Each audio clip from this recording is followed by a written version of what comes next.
Welcome to the Trending XR podcast, where we discuss the latest in augmented reality, virtual reality, and AI with industry leaders who are shaping the future of how we will work, socialize, and go about our daily lives in the third dimension. In the not-so-distant future, we won't even be using phones. We'll be using these. I know, sounds crazy, but we have never been closer to this future concept becoming our current reality. I am so excited to share this new world with you. I hope to teach you, inspire you, and ignite your passion for extended reality. It's time to change dimensions. Are you coming?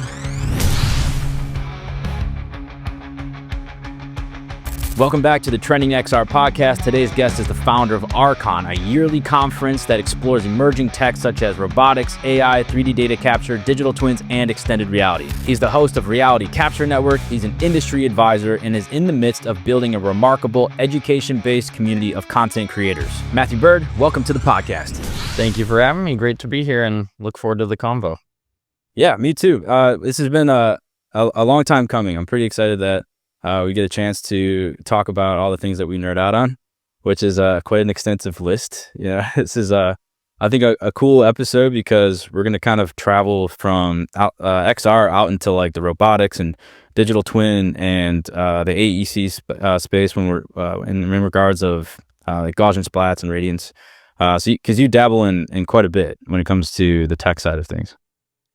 Yeah, I have, and I do a little bit. And ultimately at this point, my goal, and of course we can unpack some of the story, whichever direction you want to go, but it's really trying to look at that whole ecosystem of technologies that interact in different ways in the built environment. So a big focus for us is like, how do all these new emerging tech help in construction or architecture or engineering or surveying? And a lot of those technologies cross over each other in different ways and are actually used on different projects. So that is my kind of overall focus. Yeah, I'd love to kick it off with, if you want to tell us like the story of where you got started in the space, because I think you started in GIS. If you want to start back like what your old job used to be, and like maybe tell us like where, if there was like this, I love hearing people's story. If you have like a really cool like specific moment where you like stumbled on to like the extended reality space or 3D data capture, and like in terms of the way that we're going to talk about today on the podcast, what got you into it? Who was the person or the event or thing? Yeah, so really, I got started in the land surveying industry. So my dad grew up as a surveyor, and that's how most surveyors get into the business is they had a relative and, they're in high school and somebody's like, hey, you want a summer job? That's how I got into it. I was working in a field crew doing normal survey work with GPS and total stations. And my entry point to all this technology was being in surveying and having someone showcase to us what a laser scanner was. And that was about 15 years ago at this point. It was a long time ago. The adoption back then was so much lower. Nobody knew what it was. It was super expensive. It was really hard to use. Like it was very early. There were people that did it even earlier than that, 10 years before me. But it was pretty early on. And when I was in surveying before looking at new tech, it was not an exciting job to me. I was a, 18-year-old that was like, out there in the hot oil fields, nailing nails in the ground. Like it was not a fun job. But when we learned about scanning, it was literally like turning work into a video game. There's this technology that we can use to 3D map a site and bring it back to the office and look at this really cool 3D point cloud data. That got me super excited about work. And, to fast forward the story, I got put in charge of that technology at the survey firm. I built a department around it. I ended up growing my career, getting hired by a large corporate company. And I got so passionate about the technology at that point because it was fun. It was immersive. It looked cool. It was exciting to do. I got so excited after landing kind of what this dream job would be at a corporate company, where I went from a $16 an hour survey tech to a six-figure salary role. And I was in my 20s with no college degree. That was like, wow, it was a very cool opportunity for me. So the technology started growing my career in a matter of a couple years. in a ridiculous way. But I also got so excited about the technology, I quit that job and I started my own business because I had certain limitations at a corporate company of like, it took forever to get approvals. You couldn't work on certain projects. You had to say no to certain things. And I was just this young, wild entrepreneur of like, I just want to go scan everything. I want to go do this forensic work. I want to travel to other states. And so when I fell into entrepreneurship, it was actually by accident. I didn't know anything about business. I didn't go to college. I had no degree. I didn't even like research how to build businesses. I just quit my job and I turned around and said, I know how to do the tech. I'm traveling and scanning. I know what clients need. I know why I'm using this tech. I'm doing every aspect of the job. So I'm semi-confident that if I quit my job, I'll turn around and consult to people helping with this specialty or with this niche. And thankfully that started working because it was also a pretty risky move. If I look back, I think I had a third child on the way at that point. No security blanket, no big savings. I just, living paycheck to paycheck, but I still quit and just started my own business. And that took, that first year, it actually went very well, because I had built this client base and simultaneously I had started using LinkedIn pretty early in my career. And I would connect with people in my space. I would go out to conferences and meet people, and I would follow up with them on LinkedIn. And then, as visual as these technologies are, early on, I started taking pictures of like the scanner and me on a job site or taking a screenshot of point cloud data. And I would do posts, not in a sales way, just in a, this is really cool, look what I'm doing way. And over time, that grew to the point of, I would post this building I scanned. Well, now all these different architects in my network would see it. And later down the road, a week later, a month later, maybe a year later, would be like, hey, I remember seeing this. You were mapping this building. We have this project we need.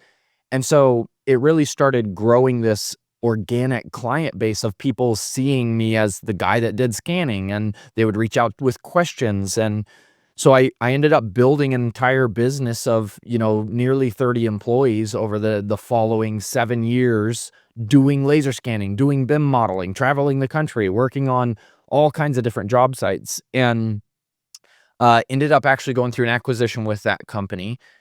And during that time, I still, on the side within the business, I started my podcast. And that was during COVID.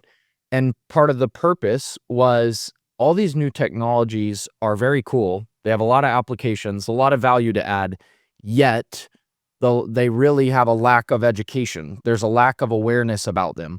I always told people, and I still do, if you pick up the phone and just call 10 architects, 10 surveyors, 10 engineers, 20% of them know what these technologies are or use them regularly.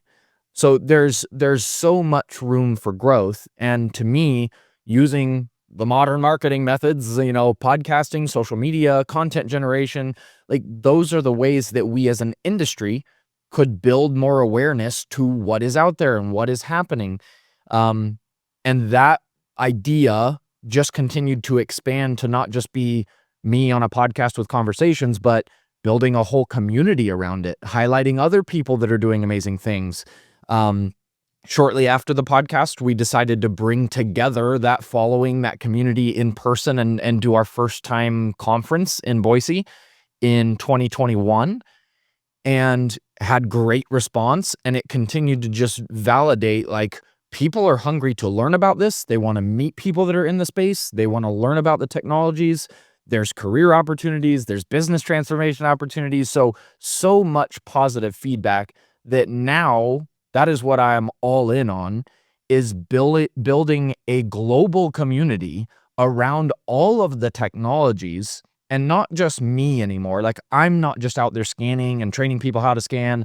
I'm trying to find everybody in the world who does scanning, who does XR, who does BIM modeling, and building a community around that where they are educating each other. They're sharing case studies. They're presenting at the conference. I'm finding other podcasts to highlight and say, you want to hear a lot more conversations about XR? Well, I have minimal amount. I talk to some people in XR, but I also talk to people in BIM and robotics and digital twin. And there's so many people that focus on each niche. I basically want to be this conglomerate of all the niches. Yeah, I love that. I think that's super cool. I think that's like a relatively missing thing in the world. There's a lot of people who are just kind of like isolated and siloed into their own thing. They really don't want to work with other people, and I think that's kind of admirable to like try to bring people together, because that's where stuff happens. It And is. when you get a lot of cool and interesting people in the space that all kind of have like a different way of doing things or a different interest, and all those interests really, across the board, they do intersect in different ways. That's where like really cool companies are formed, or really cool products are made, or really cool, Totally. community bases come get together, and they solve some like niche problem that the industries are having. I think that's amazing. I think that's really cool, and Yeah. I'm excited to see how that turns out more. Yeah, it's been really cool. And, even small details that we purposefully make, like at our conference, for example, I tell people in our industry, we're more like a TEDx event than a normal conference, because when you go to most conferences in the industry, they're all the same. There's a huge expo hall, and then there's 100 different classes going on at the same time, and you have to pick and choose what you want to go learn about. And that's just the normal conference format. Well, when you do that, you're breaking up all of these different silos, and you're making people go learn about their silo. Is a guy in automotive going to choose to go see a class from the gaming industry? No, he's going to go to the automotive class, Right. and we take this approach of like, for now, we don't do any breakout rooms. We have one stage, like a TEDx event, where it's like, you're going to hear from a diverse span of industries and a diverse use case of technologies. But what it does is it forces you to watch something you wouldn't have chosen to go watch. But we're selecting it purposefully because we believe that if you're watching something in cross industry or cross technology, it may be something that inspires you to do something different in your role. And it's very true, like you said, that crossover of personnel or industry, it sparks things that would have never happened otherwise, right? Gaming technology and Unreal Engine and Unity and all that now being used in construction for visualization. Or, you see all these intersections where it's like we can work together to build something better that everybody can use in their own way. Yeah, and that's really interesting. So for the audience that will be watching this that doesn't know exactly what the conference is, it's called RCon, and it's every year. And this year it is September 30th through October 2nd. I believe those are the right dates. Yeah. Yep. And I haven't broke the news yet to anyone in my network quite yet. I was going to do it here. So I've been invited to moderate the extended reality panel, which I'm extremely excited for. There's like some really, really cool people so far on the panel. I think the conversations are going to be just excellent. And I Yes. love that we're kind of all in one stage. So Yep. like he was just talking about, there's not like 15 different stages and it's broken out. Everyone kind of comes into one spot and they all listen to the different talking points and different industry views from all these different people. And it's cool that we're all just in one spot. So we can all kind of start to have these like really curious sparks of thought that we wouldn't have had if we weren't put in that room together. And I think that's what makes RCon super special and unique compared to like other conferences out there, like you said. Yeah. Well, we're excited to have you. And again, this is our goal, right? Is bringing together people who are focused on different areas, different communities that already exist that maybe don't host their own events. We're like, we want this to be a spot that if you are involved in any of these technologies, you come because you're going to get to learn. If you come and you learn about the community, next year, maybe you want to come present or you want to share. And another thing that we do that's, some events do okay with, but most don't, is we create a lot of networking opportunities. We don't just do like a 1 hour happy hour in the expo hall like, a lot of events do. We host 4 evening happy hours that are, we include dinner all the way till like 10:30 p.m. And it's a lot. People are exhausted by the time our conference is over. But again, it's very purposeful because a lot of events, you're stuck sitting in those classes and listening to sessions all day. And then you just dissipate and people end up going in different directions and you don't know how to meet people or where or whatever.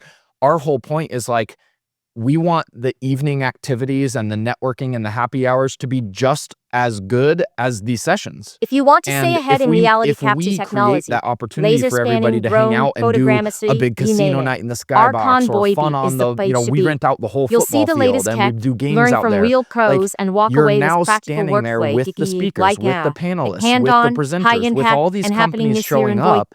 You're Joke standing with- there discussing things that you saw, things that you learned, or just organically talking and networking about what you do. So when you're done with our conference, 3+ days of a happy hour every night, sessions every day that everybody's seeing, everybody saw the same content. Everybody's discussing the same topics. So you leave with relationships that are solid, where a lot of times I go to events, I'm going to go to one here in just a bit. I won't drop the name, but there's 10,000 people. I am going and I'm going to meet some of the same people I already know, but it's really hard to actually engage with all those people. There's not really great cultivated networking opportunity. You feel like you left with just a couple new relationships. When you do the way that we've designed our event, it's very purposeful and it surprises people. They're like, it's so different than going to one of the normal conventions. Yeah, that's so refreshing. It feels very human. I think that we've gotten so isolated from each other over the years through various reasons, but that feels like a retreat, and like you said, people, they're exhausted by the end of it.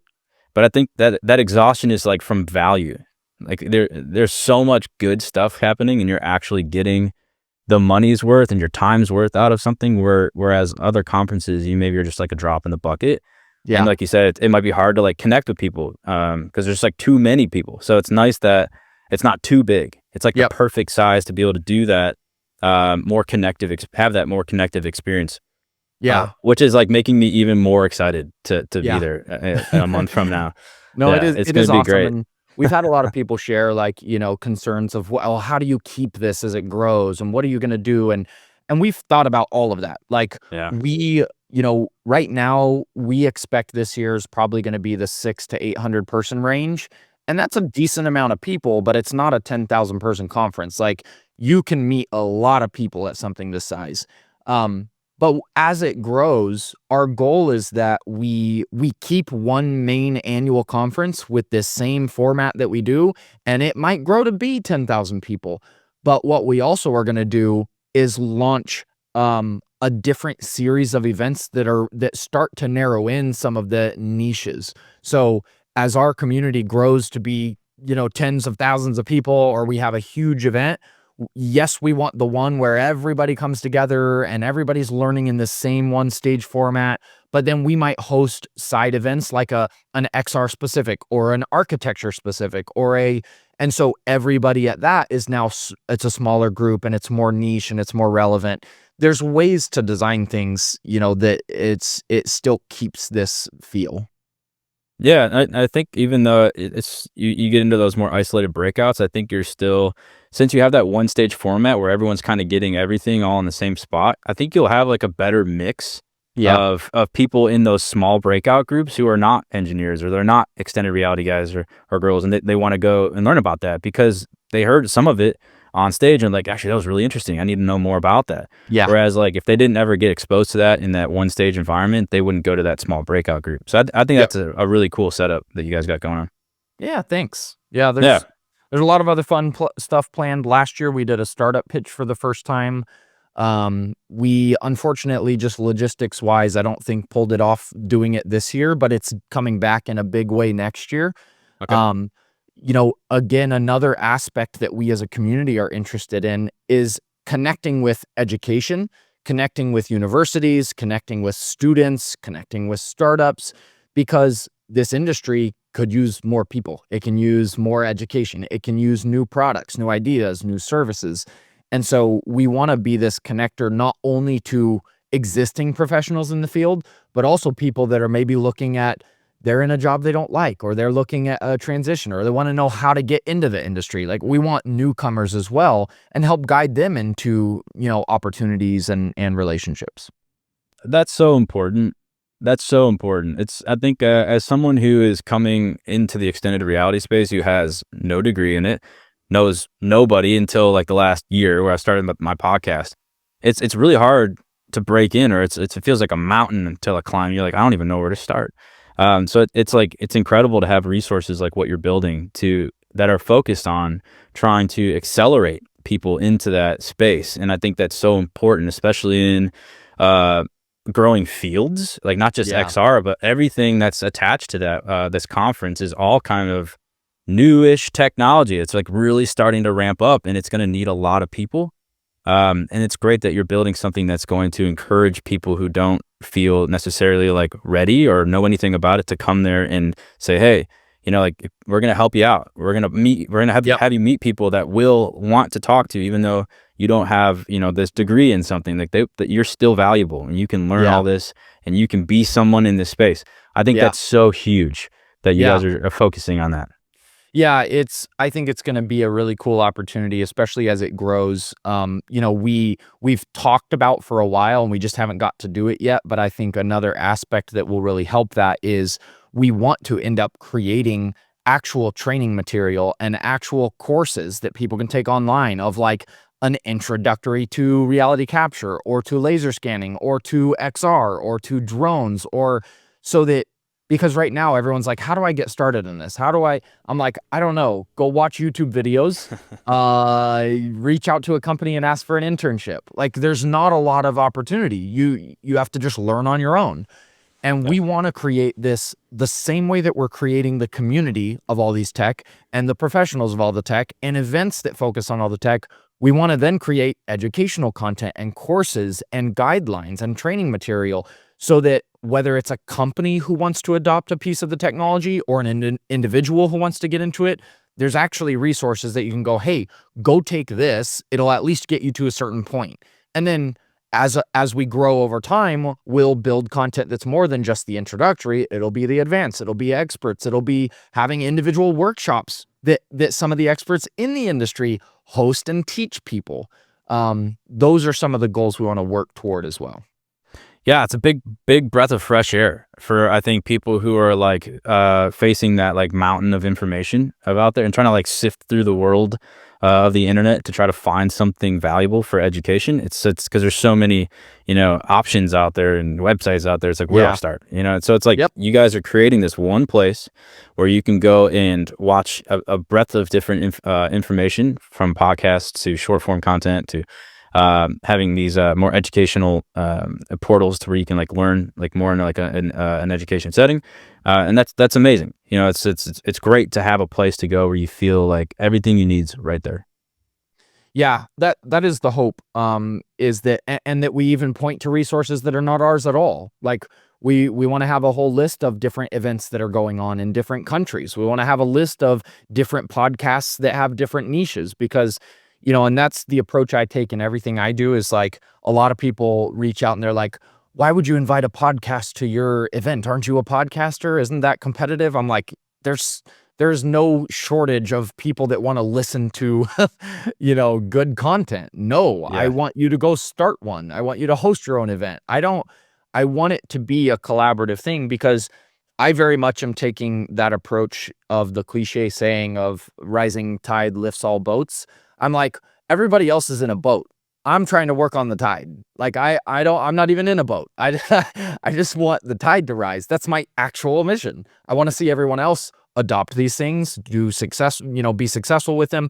The most rewarding thing that happens right now for me is someone actually genuinely reaching out on LinkedIn with a message saying, I met this XYZ company last year at your conference and I got a job with them. Thank you so much. Or I found this technology, and this happens all the time. It is what fuels me. It is what excites me. I had another company reach out that's like, we met XYZ robotics company at your event last year. We had this confined space. We couldn't go in there with a scanner. We remembered. We called them. They shipped us, these stories of it actually solving problems in the world is like, okay, it's working. Yeah, that's so cool because I think that's very on par with like a lot of my same values and visions on like why I do what I do. Because I don't make money on the podcast. I never really did this intending to make money. My core mission was to teach people. I thought it was really cool. I got into this because Don Allen was giving out free education on his Instagram. I was like, wow, it's really great that I had this person who was willing to just teach. And I saw so much value in just putting out information that for people for free to get interested. And the goal long term is for me to build a community that's an accelerator. I wanted to at some point be popular enough to where companies are coming to look for people that would be great candidates for jobs. Yeah. And I could say, hey, here's this page of people that are in my group who are helping people, who are building really cool stuff. I think they've exhibited great values as people. It's like, here's the person you should reach out to. And I think that there's this great potential for just building these like small communities of cool people Totally. to try to help everyone. You know, so I think that's really great that it's kind of what you're building over there at Reality Capture Network. Yeah, thank you. And it's cool to hear that's a similar mission for you. I think there's so much opportunity around things like this. And, you know, I think the worst thing people can do is try to build a business focused on just the money, because I think that's usually when they fail as actual businesses. But if you're doing it around something you actually enjoy and you're passionate about, or you see value in, and you're trying to help other people, it is what will sustain the ups and downs of building something. I agree. Yeah, that's great. Would you like to shift into a conversation about the tech itself? Let's do it. I think I'd like to get your opinion on where we're at now, and then where we're going with tech in terms of extended reality speaking. Sure. So like VR and AR are pretty big topics right now in just specifically in the business space, where VR is being heavily used for training mostly. And AR glasses are like right on our heels of being an actual product we can use every day in business. Yeah. So I was curious, like, what your thoughts are on where it's at now, and what's coming down the pipeline, and what you foresee the impact being for extended reality in business. So, you know, and everybody has to speak from their lane, right, or their point of view. So I'll lay the groundwork and say I'm not a heavy XR user myself. I have some headsets. I've played with them. I talk with people who use them, but I don't come from a deep experience of the expert in XR. So I'll share from that vein of what I see happening, and from our community, and from when it comes to built environment companies, architects, engineers, construction, and this whole ecosystem of technologies, scanners, drones, XR. XR is still on the lower end of fully adopted. Like, people are interested, and over the years, right, we've had a lot of change of what is possible, what softwares connect to the headsets, how bulky are the headsets, what are the costs. Those have continued to improve a lot, to the point that more people are getting them, more people are interested in them. I'd say there's also been certain things that needed to develop there software-wise, what's possible to actually view, what could these companies actually do inside the headset as opposed to just look at something. Because one thing that comes up with any of the technologies is, what's the barrier to entry? How easy is it? Can you throw it on a superintendent on a construction site and they know how to use it? Is it too complicated? Those barriers matter a lot. It has to be faster. It has to be cheaper. It has to have good value added. Otherwise, the roadblocks of how difficult it is immediately becomes a no. And that's the challenge that adoption of tech has, no matter which piece of tech it is. I do think that it is growing and is getting to the point that a lot of those pain points are being solved and are improving. And there is proven value in things like training of a job site for, industrial facilities, right? Instead of the hazards and the risks and all of those things of sending people on site to do the training, they actually train and simulate in VR prior to going to the facility. Those types of use cases are just very obvious. The benefits exist. So those areas are growing. And I would also say on the AR side, very, very similar. lots of case studies coming out of using AR on the job site to actually look at like verification of construction installs, or having a client look at what's about to be built, what's the progress of what's been built now, and actually seeing that model on site. I think there are a lot of opportunities with that. Overall, I'd say we're still in the beginning stages of growth and adoption of those, but they're starting to be proven out simultaneously while the cost is coming down, the hardware's improving, the value's being shown. Future, I believe that will be on every job site. Like, it will be a part of the process. It will be a part of the project. So I think it's huge for the future for sure. Yeah, I agree. It's a very cool time. We were seeing some wild advancements in the AR space, which is my cup of tea. VR is really cool. I think it's got its use cases, but I think AR has just a much larger breadth of capacity to do really cool stuff for us socially and in our work environments. And we're seeing some really interesting stuff happen in that space on the tech side, like thermals and getting the compute on board that you need, and you got really interesting stuff happening in the and this is where it's pretty cool, where a lot of other tech intersects with AR. It's not just AR. You've got GIS, so you got a lot of geopositional data that gets fed into the AR experience. Positioning 3D assets and overlaid in your natural world, which is like it's really cool. It's what makes it so exciting for me to explore, is because it's not just AR. It's not just glasses or VR. There's all these other really cool technologies in the back end that help make that happen. And that's why it's so cool to talk about AR, because you end up getting down this path of talking about all these other different pieces of tech, which are equally really cool. Like Radiance fields are just fascinating. That's making crazy leaps and bounds very, very quickly. And that's going to open up all sorts of doors for the visual world. Totally. Yeah. And I definitely see the future in where, it crosses over and mix with the whole digital twin conversation of which, what is a digital twin? That's a big question mark too. But I do see this future where, every retail store has a full digital twin of its interiors. Every city has a full digital twin of its streets, of its buildings, of its roadways, every airport, right? And then as AR gets to the point that and I have a couple pairs of the, Ray-Ban Meta glasses, we're going to get to the point that something is the size of your sunglasses that lets you actually see and overlay and have digital advertisement and wayfinding. And it's going to become a big part of the future. How far out? Hard to say, but it is where I see and that's why I believe so much in this community we're building of the intersection of people from different backgrounds, is to create some of these visions of the future. It takes the collaboration of all of those trades. You need the surveyors to build out geospatial accurate. You need to integrate that to GIS. You have to create models of the cities that look realistic with, scan data or LiDAR and BIM, or with Gaussian splat, and you have to pull that into then a format that works with, AR.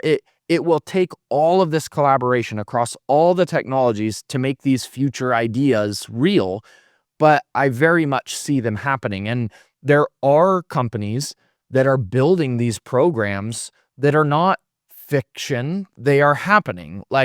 And we have worked on some of them. We have some of them coming to speak at our conference, right? Dallas-Fort Worth Airport is one of them. They are very forward-thinking on their digital twin program of building an entire digital twin of their airport. And they're one of the largest airports in the world. What they'll be able to do with that in the future is all kinds of things, and you see it happening with some other presenters, ExxonMobil's and General Motors, and they're coming and building assets, digital assets of all their facilities, all their manufacturing facilities, all their warehouses. Long term, I think that pretty much every physical asset on Earth will have a digital twin in some level. Yeah, and we'll interact with those digital twins via AR glasses, which is kind of like the visualizer for all this data and a lot of the AI, walkthroughs and advice, and having that in your ear basically throughout your workday, helping you with your tasks, and then AR will be the visualizer for that AI or for the for the digital twin data. Which is like, I think that's why it's so cool, because all these things intersect. And this is like a great endorsement of Archon. Is like, we're in this building stage, we're in this moment, whether it's not all figured out, it's close, and like the tech is there, and it needs people to build, and putting the right people in the space together is kind of like where all the magic's going to happen. Like, I believe at Archon, something really interesting, the right people are going to meet in some really cool company or product is going to come out of that in the extended reality space, because you brought those people together. And Totally. that's where the magic happens. And that's why, you know, I've talked with, and I'm excited to have Ori coming as well, that runs the whole AWE conference and community. We've had this conversation of, I have a whole community of reality capture and BIM, and he has a whole community of XR. And it's like, how do we start crossing over our whole communities? Because some of them don't even know each other exist. I've gone to AWE and people are like, what's laser scale? I've heard of like a little bit about that, but we're just so focused on like visualizing in VR a designed model for, marketing. And then you have the other side of like people at our event that are scanning from the survey background, who are like, why in the world would we use a headset? So I'm like, well, we have to start crossing over the education, because the more awareness we build of what other people are doing, again, we open their eyes to what's possible. Now, later down the road, each of those people will go back to their own ecosystems. Now the surveyor is going to think, that's right, I could bring this data into a headset and showcase this, or let the client see this on site. And then the XR guy is going to go back and say, what if I actually scanned a real environment instead of this design model? It sparks that curiosity. And when I often talk about innovation in whole, I just did a presentation this week, and when you look at innovation, I'm like, it's not buying the new piece of technology. It is, to innovate is this entire ecosystem, and it has to start with inspiration and curiosity and the questioning of, could something be done different? Could we do this better? Could we integrate something new? Without the inspiration piece and the curiosity piece, you would never innovate, because you would be like so many people are in their role. They're in their job, and you hear the quote of, we've always done it this way. People just get stuck in that. If you don't see something new, hear something new, watch something that makes you think maybe we could change it, you'd never consider changing it. You would just try to be the best at what you do now. And that is the whole point in our event, in creating content, in trying to cross over awareness, is that inspiration piece to get them to question, could we do something different? Then you look at, okay, yes, well, now what technology, what process, what is the value? How do we actually do it? Yeah, that's profound. I think it's an excellent way of putting that. It's kind of like, to open up those neural pathways, you have to have all the Legos dumped out in front of you to build this new cool thing. And it's really cool to be around a bunch of stuff that you've never heard of before, because you start scratching your head and you're like, well, man, if I put that thing with this thing and this thing together, you could do this. And you would have never thought of those things in your head to put those pieces together to make this new thing if you hadn't heard about it. It's like, it's very important to be curious and learn about things that aren't necessarily your thing, but that thing with your thing together make this like remarkable, profound change in humanity. That's just, I know, just another testament to why it's so important to get people together with different ideas. And back to the technical, I know we're veering off to some of these bigger concepts, but again, I think the technology is amazing and it is growing in adoption. I do think from the XR side, it is still to that point that it is a very small group of specialists within a company that may be actually actively using it in the job. I think that the road we have ahead in the coming years is that starting to expand more to more people within the company actually using it to visualize, to do business. And of course, like already said, the longer term vision, right, is that in some way, almost everybody in the future will be using it within their role. Back to being on a job site for kind of the built environment trades again. And there's videos out there of examples or platforms that are trying to build to do this, but actually having instruction manuals in your glasses showing you what to do next, following the steps, being able to ask your glasses, is this the right valve to turn off before you go turn it off? Because it could be the wrong one. It could cause issues. Like, there's so much potential of the crossover of these technologies. And again, to our community, XR has been the smallest part of what's being discussed. Yet, when we talk about that future of actually using this data, it's going to be one of the most common used. It'll be more used because, not everybody on a job site needs to own a scanner and hold the scanner and capture the data. But the people that will be using the data that comes from that will end up being anybody who's out working on the job site. So the XR stuff will scale to be used by more people than the technicians around some of the tech that we focus on. I 1000% agree with that. Yes, that's where I also see everything going. It's a very, very important piece of what's being built right now on the side of GIS and 3D data capture and Radiance, and all those things are going to come together, and they're going to need somewhere to go and be visualized and be used by people. And that's, I truly believe AR is that final frontier for that. Yeah. And it'll be a whole ecosystem of ways to use the data, right? It'll still be desktops and workstations back for the team who's doing full on, design and using models and all that. But there's definitely AR applications on the job site for the visual, for the walk, for the install, for the questioning, for all of that, where it's on a job site. You're not carrying your computer around, right? So that will be the field computer. That's right.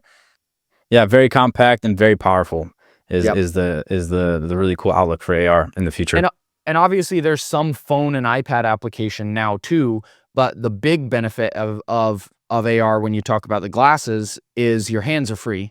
So when it comes to instructions or things like that, when you're actually a worker and you have to be doing something with your hands, it's the only option. Yeah. And even like right now it's doable. Like this is the long is AR, right? The 3D visuals that are just like zero latency, and you can use it in an unimaginable amount of ways. But right now we've got glasses that we can have AI and cameras on, which are like the Meta Ray-Bans, and those can do a lot of things where you're talking to an AI and your hands free, and it's seeing what you're seeing. And it's also protective gear. If you're doing something in construction or something, it's like protecting your eyes. So it's this multi-purposeful piece of equipment. And we can kind of use it right now as this toe dip to what will become AR, but help us with our jobs at the current, the way that we're using it right now. You can go out and, I watch guys use some Meta Ray-Bans right now to do like site notes. So they'll walk around their job site and be like, hey, that right there needs to do this, and we need to do that over here with the tuck point on the brick, and yada yada, and it builds a whole document that they can send after the fact, which is like a way more fluid way of doing things. Absolutely. Yeah. And this is where I go back to, inspiring more startups in our space, right? Is technology is moving so fast. There is the AR glasses, and yes, they're limited right now, but there's also, ChatGPT and all the other AI platforms. There's tons of them, right? There's all of those. Now, if you build a platform to start combining the application of some of those for a specific use case, like even what you just said, right?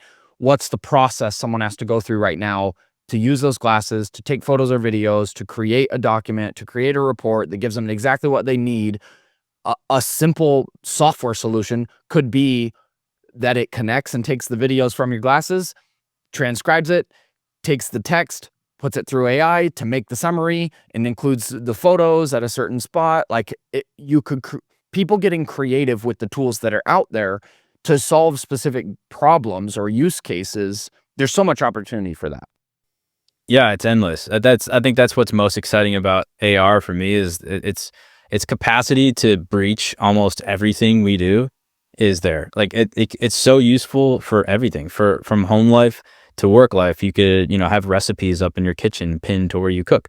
You can use it at work to visualize things on your desk and help you with your job, with like heads up data and incoming data. It's like, there's just so many ways. As long as you're creative, there's a way to use it that we've never done something before. Yeah. And I think the most magical part of it is it's going to allow humanity to do something in a way that we've never done before. Yeah. And that's kind of like the cool part of innovation is getting into that space, I think. is Totally. what's most exciting for me. Yeah, it's going to be pretty interesting to watch. And I think the other benefit with the AR side is like, there's a lot of people who are hesitant to the tech, or they're like, oh, it's going to take over the world. I've watched Wall-E, or, whatever, right?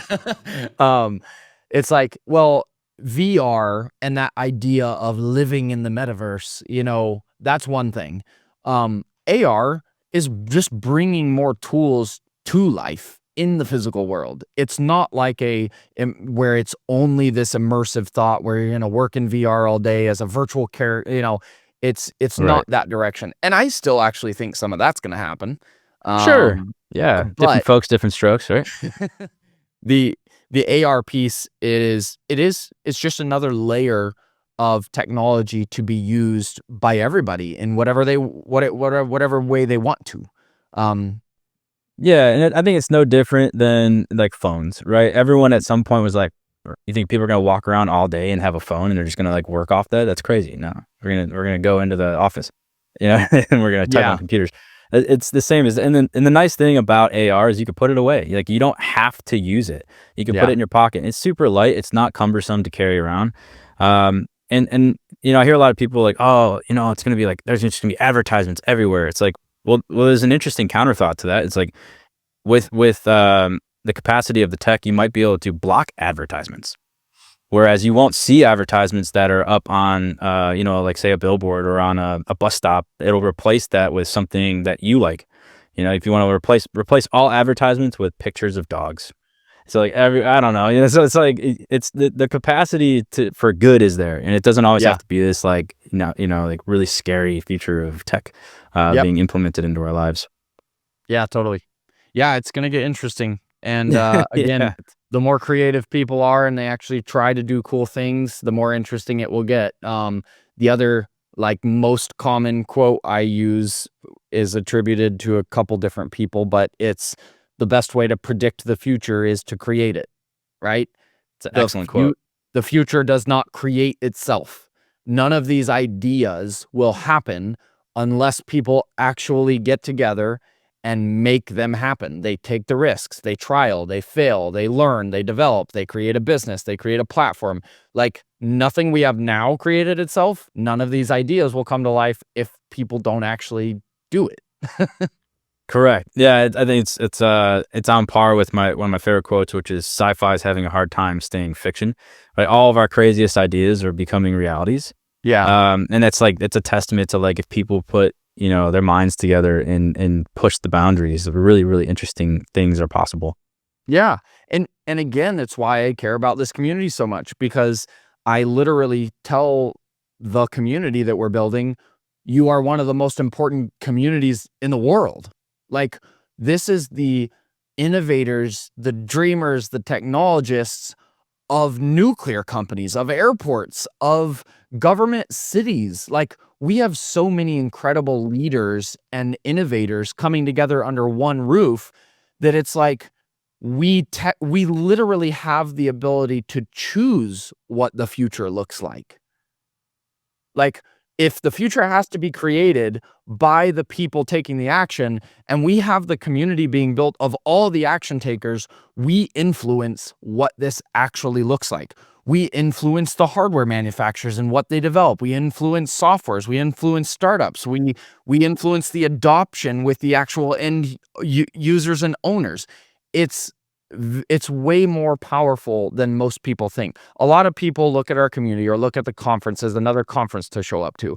It is not. It is that. It is the actual community of change makers across all these industries. And it's incredible to watch that actually happen in real time. It's so interesting, like, to think that Archon is very likely going to be responsible for a lot of what happens in the future. Like, things that come out of there. Weird, but yeah. Is that a strange place to be mentally for you? You're like, I'm influencing the world of everyone on Earth. It's it is really cool. It's surprising. Boise, Idaho, most people have not even been to, and yet last year we had people from over 15 countries fly to Boise for our little event. And 40 states of the US.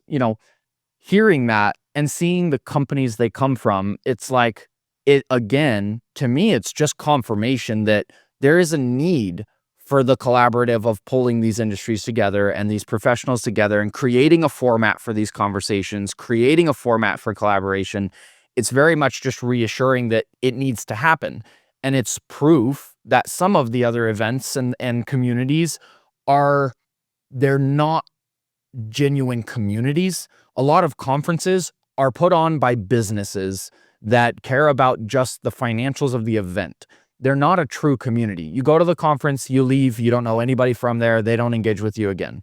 We are trying to foster this ongoing, full-time community of people that meet, that collaborate, that are talking all year, not just an event. An event is just part of what we do. That's the difference between building a community and a conference. The conference is just part of what we do. The community is truly where the power is, because the ongoing relationships, seeing the same people multiple times, developing those relationships, making referrals and suggestions to each other, that is where the actual impact comes, not just seeing a presentation at the conference. Yeah, I love that so much. It feels, RCon to me and what you're building feels like where you go for the thing that you're interested in to find a sense of purpose and belonging and momentum. And I think that those are like the things we all crave. Like, you want to feel like the thing you're doing is taking you somewhere. Yeah. And you want to feel like you're doing it with people that you really like.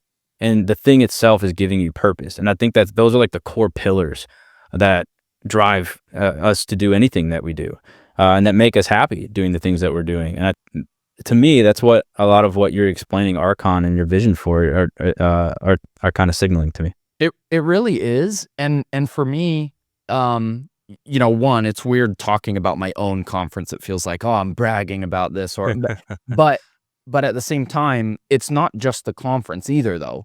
It's also the technologies and the work and the result and the impact that those are making in industries, which is why I go back to, this isn't just about me. Yes, I built it, but I'm making the stage for other people to come talk and highlight other professionals and other industries. It's not a stage to just come hear me talk.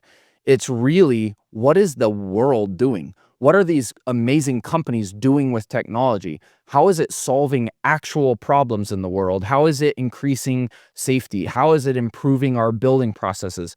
And then that expands to, what are people doing in other countries? How are we going to help build cheaper housing? How are we it improves so much more than just looking at the cool tech. And again, back to your point of like feeling like you have purpose or value, or you're passionate about what you're doing. That's a whole nother aspect of why I love this, because I fell in love with these technologies to the point it did let me build a whole business, and showing up to work was not work. It was fun.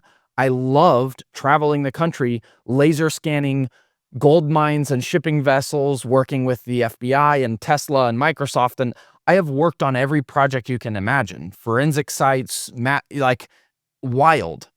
That has been amazing. And so to think there's a bunch of professionals out there that are brilliant that hate their jobs right now, and there's so much opportunity in these technologies, the fact that we might get people inspired to make a shift or to consider stepping into this industry, and seeing more people love what they do and feel purpose and see the impact. And that is also like the whole purpose behind it. I think that's profound, and I think you're a very inspiring individual, Matthew. Building the tide to raise all ships. I think that's a very true and excellent quote by you for what it is that you're doing over there. Well, thank you. I am excited about it. I do get passionate about it. Me too, and I like that. Again, that's great. It's nice. It's really it's cool. Refreshing. It's really cool seeing people work together, again, for the greater good of helping each other. And, historically, these industries, specifically construction, survey, engineering, whatever, they very much were a siloed, competitive, like, we never will talk to our competitor. We want them to fail, and burn. And we are creating this, at least with the people in our community, very much a feel of like, no, we're all going to help each other. Like, you're going to come share, you're going to sit on a panel with your competitors, and we're all going to talk about the pain points and the what's working and what's not and the value. And it's creating such a sense of collaboration across these industries that used to only feel competitive. And to me, it goes back to, I've had people ask or say, like, do you think we're just going through that in the industry where that feeling is changing? And to me, I'm like, I don't think it's just an industry thing. I think that we honestly, it's an example of us creating change.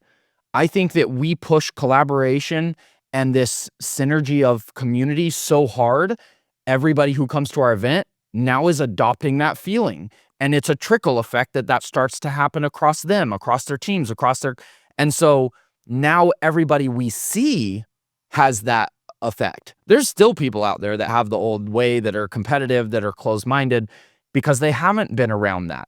And that's the true, that's the true environment, right? The environment impacts the people, it goes back with them, and it starts to trickle down. And that's how you make change across an entire business or an entire industry, or something that could grow to the point it actually impacts the whole world.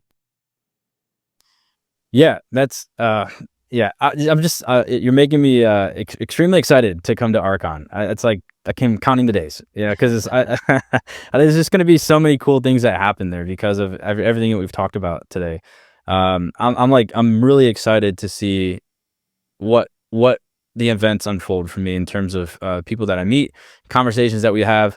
And I love the story of stepping stones, like looking back at your life and going, oh, like, because I went to that thing, I met that person, that like literally my whole life changed because I met that person and talked. I didn't know it at the time, but like a month later, like that's where it kicked off, because he, a job or a conference, we went on a golfing trip or something, and then boom, I met this person. Super cool how life works. And I think that very, very interesting and mysterious things happen when you get around people, and you get around people that are really cool and that you are on the same page with. I'm stoked. It's really everything. I mean, as much as I love online and content and podcasting and YouTube and LinkedIn, nothing beats getting together in person. And it's the whole reason. And I apologize to people that I spam my LinkedIn and I push so hard to get people to events. One, people need a lot of convincing. So, unfortunately, it takes a lot of pushing to continue to grow this. And get people curious and interested in making that decision to try it. But the reason I do it is because everybody who comes loves it so much. And I'm like, look, I'm spamming it because I want you to actually show up and benefit from it. It is not for me. It is for you. And the other reason is back to what you just said, of like looking back at those milestones and things that helped me build a business, build a career, go back to in-person events and to connection and LinkedIn and people. I used to go to conferences. I would meet people. I followed up. If I didn't go to those events and meet people in this space and keep in contact with them on LinkedIn, I could have never started my first business. I wouldn't have had work. I wouldn't have had clients. I wouldn't have had people who knew what I did. And then if I didn't do that, I would have never been able to start RCN. Like, it all goes back to relationship building. And that's why at the core, everything we do is trying to connect people to people and people to technology. You need the relationships. You need the actual people to connect with, to collaborate with, to learn from, to work for. And then you need to know about the tech, but the people part, the relationship part is really where we see people winning, right? Whether it's a relationship with a new client for your company, whether it's a relationship with who ends up being your future employer, we've seen all the above happen. And that is really the value that comes out of it. The story of our lives began at the intersection of meeting interesting people and cool ideas at RCon 2025. I'm excited to push the message. I almost don't like talking about it because it really feels like I'm talking about myself, but I'm not. I'm actually curious to watch. We have a presentation this year that's someone submit to present on something that came out of the previous year's conference. They met at the event, they went and did work together, and now they're doing like a case study and a throwback to how they met at RCon and what happened with it. I'm like, I want to hear that. I don't even know the story, but it's cool to see it actually happen. This is it, man. This is just one of many examples I think that are going to come from it. But I also feel like we've talked about RCon too much, so I apologize for that. No, but I'm excited about it, and I'm excited to have you there. And Thank you. the other message I would put back to your audience and to the XR community and to is, as much as we've talked about this event and the growing opportunities, and XR is a huge part of the technical ecosystem, and it's also still for most of our community, it's one of the least adopted, which means it's one of the highest opportunities. There's need for people that know how to use it, how to adopt it, how to build in it, how to integrate it into other systems. So across all the built environment technologies, anyone that is in the XR space, focused on XR or wants to be, there is complete interaction with the AEC industry, the industrial industry, the crossover with the BIM teams and the laser scanning teams and the survey teams. XR is a big part of the future, and we need more people. That's why I'm purposely trying to get some of you guys and Ori and plugged in, is it's been a small part of our conversations, and it needs to be more. Yeah, and that's, I know we like you said, we talked about Archon a lot, but there's a reason for it. I think that what's going on there is kind of the whole like backbone of how things happen, where if you go to a extended reality conference, a lot of that's siloed into just talking about XR, AR, VR, and you don't get exposed to those people who you're going to be working with and doing projects for, those other people who are in the different industries who are there to find out how they can use it or how they can integrate their tech with VR. That's why I think it's so great. I think it's why it's come up so much, because it's very important how those things all come together. Yeah. Totally. Yeah, and it's an event that will give you a good snapshot in 3 days of what is happening across very diverse industries, from airports to automotive facilities to cities to, it's very diverse all around the tech, all around mapping and digital twin and maybe XR and different use cases, AI, but across a lot of industries. So it gives you a good touch point of like, where is the industry right now around these tech? Yeah, it's very diverse. It's like it's getting that like we were talking about earlier, like that mountain of information. You don't know where to start. Like, you don't have to find all of it. There's going to be people that bring it to you, and the great place to be in life is having that above the ground view, so you can really understand where everything's at and where it's going. Totally. We're breaching our hour moment here on the podcast. I always like to close with getting some book recommendations, or a website or a software that you find to be really, really useful for anyone out there that's listening. Awesome. Man, book recommendations. I haven't read all of these yet. I do people ask. I have people ask. They're like, "Have you read all those?" I'm like, "No, I want to." I buy every book that I want to read in hopes that I will continue to get through them over time.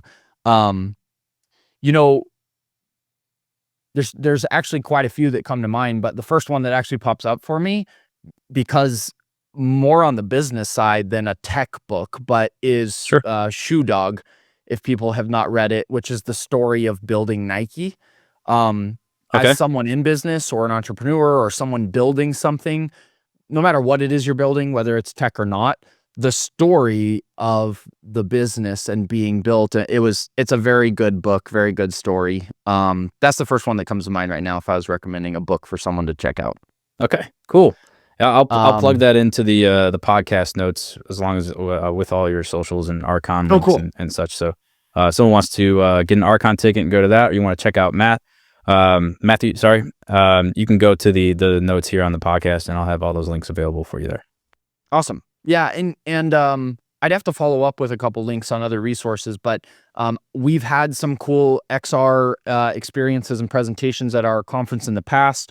A lot of our past conference presentations are on our YouTube channel. That's another thing that I could point people to that are interested in seeing some of the talks from previous years. Yeah. We do have maybe 80 presentations or something uploaded on there that people can browse through. So that's another resource for those looking and learning. Okay. Yeah, great. I'll link that down on the bottom as well. Awesome. Do you have anything in closing that you'd like to throw in? I mean, I would just probably repeat some of the things I said, right? Is, if you're someone that's listening to this, I would assume you're someone that's curious or interested in technology. So I probably don't even have to start that basic. But I would say, but that's what I would push toward, is saying, like, when you find something you're interested in or looks interesting to you, pursue it. Like, don't wait and think you have to be the expert. Don't wait, and you hear this all the time from successful people, is like, if you waited for perfect, you'd never do it, right?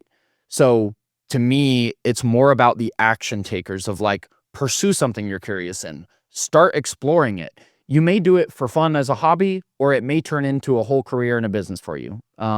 There's a lot of opportunity around the tech, and we need more people that are interested in it to get in and to learn and to network. And of course, would love to help people on that journey.